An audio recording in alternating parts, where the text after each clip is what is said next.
Erin McCleskey, a 36 years old Austin woman and a certified process server for the state of Texas, went to the city of Manor to serve court papers.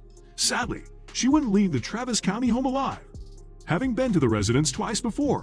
According to KView, Erin opened the front gate and entered the property of Donald and Terry Swanson. Terry says this is where Erin made a critical error that cost the young woman her life. The Swansons had been out of town for a month when they claim Erin trespassed on their property to serve civil papers. With no one home, Erin was violently attacked by 6 of the Swansons' dogs. An autopsy determined the dogs severed a major artery in Erin's arm. She lived 10-15 excruciating minutes before she bled out. The medical examiner later determined all 6 dogs participated in the attack. In their absence, a friend was giving the Swansons' dogs food and water. After Erin was mauled to death in their front yard, her body was found later that day by the dog's temporary caretaker. Animal protection officers were called, and 6 adult dogs involved in Erin's death were impounded, Fox 7 reported. Authorities also found 14 puppies living on the property, which were eventually adopted out, according to KView. According to neighbors, the dogs were a menace before they killed Erin. Gonzalo Grimaldo owns a parking lot next to the Swansons. He said the dogs escaped from the property previously and attacked other animals, including his own dogs, just months before. Although Grimaldo said he called 911 after the frightening attack, no one responded to his report. Teodoro Rovences also claimed the dogs attacked his chickens, according to Fox 7. Neighbor Christy Sparks said she feared for her children's safety because of the dogs. With roaming dogs being a problem since Sparks moved into the neighborhood, she refused to let her kids play outside, worried they could be attacked.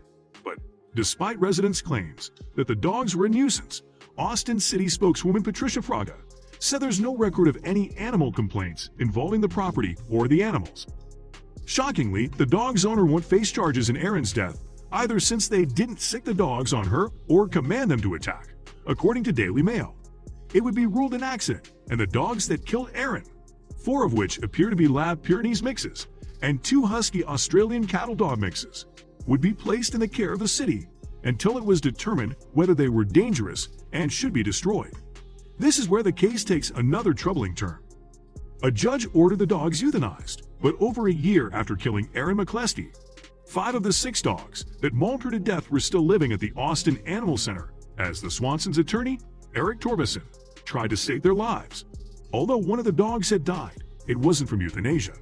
Instead, it reportedly contracted a fatal case of heartworms, but Torbeson was determined to see the other 5 live. "I want the dogs to have due process in court," Torbeson said, believing in the cause so much, he took it on for free. "It's very sad that a human being died. She chose to trespass on the property."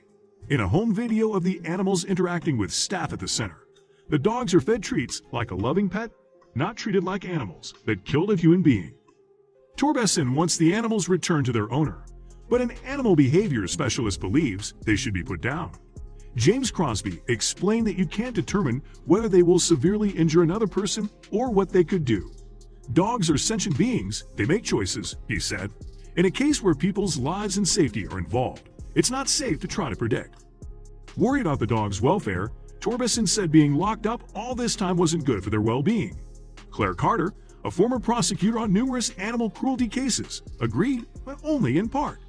For something to have gone on for over a year and animals be forced to live that way is inhumane, Carter said, but quickly added that trying to save their lives through the lengthy appeals process was a waste of time.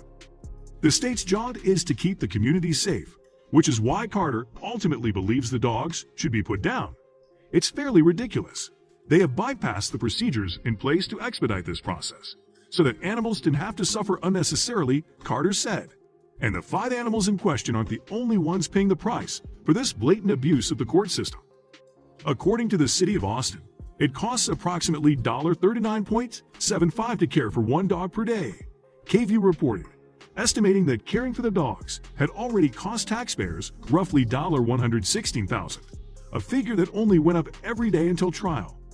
This miscarriage of justice is a slap in the face of Erin McCleskey's loved ones and spits on taxpayers and other animals that could be cared for with those funds. When an animal kills a human, it's no longer safe to be someone's pet and should be put down.